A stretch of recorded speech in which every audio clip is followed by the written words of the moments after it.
ताज्या घडामोडी पाहिजेत तर मग C24 या आपल्या YouTube चॅनलला लाईक करा, शेअर करा, सबस्क्राइब करा आणि बेल आयकॉनवरती क्लिक करायला विसरू नका। इंस्टाग्रामवरती ओळख झालेल्या अल्पवयीन कॉलेज तरुणीला फोटो व्हायरल करण्याची धमकी देऊन तरुणीचा विनयभंग आणि बलात्कार करून पसार झालेला आरोपी तरुण तसेच त्यांना लॉजमध्ये रूम देणारा लॉज मालक याला राहुरी पोलीस पथकाने 25 ऑगस्ट रोजी गजाआड केला आहे।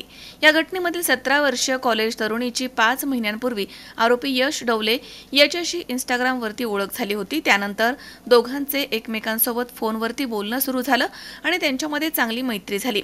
28 जुलै रोजी दुपारी कॉलेज तरुणीला आरोपीनं शनी शिंगणापूर रोडवरील उमरे गावाच्या शिवारामध्ये असलेल्या हॉटेल राधाकृष्ण मधील एका रूममध्ये तो घेऊन गेला आणि तिथे आरोपी तरुणीला म्हणाला की मला तू खूप आवडतेस, मला तुझ्यासोबत लग्न करायचं आहे असं म्हणून त्यानं कॉलेज तरुणीचा विनयभंग केला आणि त्या दोघांचे फोटो मोबाईलमध्ये काढून घेतले।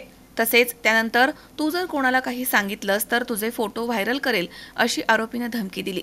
त्यानंतर 16 ऑगस्ट रोजी दुपारी आरोपी यश यानं कॉलेज तरुणीला मोटरसायकलीवरती बसवून तिला नगर मनमाड राज्य महामार्गावरील नांदगाव शिंगवे शिवारामधील अनिकेत लॉजवरील एका रूममध्ये तो घेऊन गेला। तिथे आरोपी तरुणीला आपल्या दोघांचे फोटो मी व्हायरल करेल अशी धमकी देऊन तिच्यावरती आरोपीने बलात्कार केला। त्यानंतर तू जर कोणाला काही सांगितलंस तर तुझे फोटो फेसबुक आणि इंस्टाग्रामवरती व्हायरल करेल आणि तुझी इज्जत घालवेल अशी धमकी त्यांना दिली। दरम्यान कॉलेज तरुणीच्या फिर्यादीवरनं आरोपी यश अनिल डवले याच्यावरती मारहाण, विनयभंग, पॉस्को तसेच बलात्काराचा गुन्हा दाखल करण्यात आला। तपासादरम्यान पोलीस पथकानं आरोपी यश अनिल डवले तसेच त्यांना लॉजमधील रूम देणारा लॉज मालक अनिकेत विश्वास जाधव या दोघांना ताब्यात घेऊन गजाआड केलाय। या कारवाईमुळे आता लॉज मालकांमध्ये प्रचंड खळबळ उडाली आहे। पुढील तपास पोलीस निरीक्षक संजय ठेंगे यांच्या मार्गदर्शनाखाली सहाय्यक पोलीस निरीक्षक सुदाम शिरसाट, हवालदार सतीश आवारे, पोलीस नाईक कुदळे हे करतायत। राहुरी पोलीस स्टेशन हद्दीमध्ये अल्पवयीन मुलीला भूलथापा देऊन पळवून नेऊन तिच्यावर लैंगिक अत्याचार केल्याचा जो गुन्हा दाखल होता त्याच्यामध्ये आपण मुख्य आरोपीला अटक करून त्याचा 3 दिवस पोलीस कस्टडी रिमांड घेतलेला आहे। तसेच सदर मुलीवर ज्या कुठल्याही लॉजवर अनैतिक अत्याचार करण्यात आलेले होते आणि त्याला प्रेरणा दिलेली होती त्या लॉजच्या मालकालाही आपण आज अटक केलेलं असून त्याला मान्य न्यायालयासमोर पोलीस कस्टडी रिमांडसाठी पाठवत आहोत।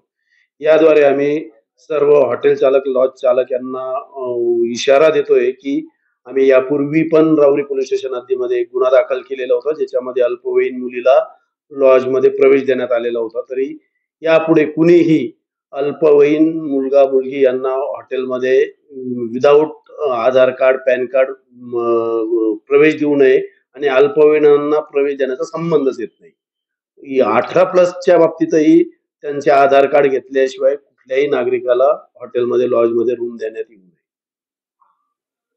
मनोज साळवेसह सतीश फुलसौंदर, C24 तास, राहुरी।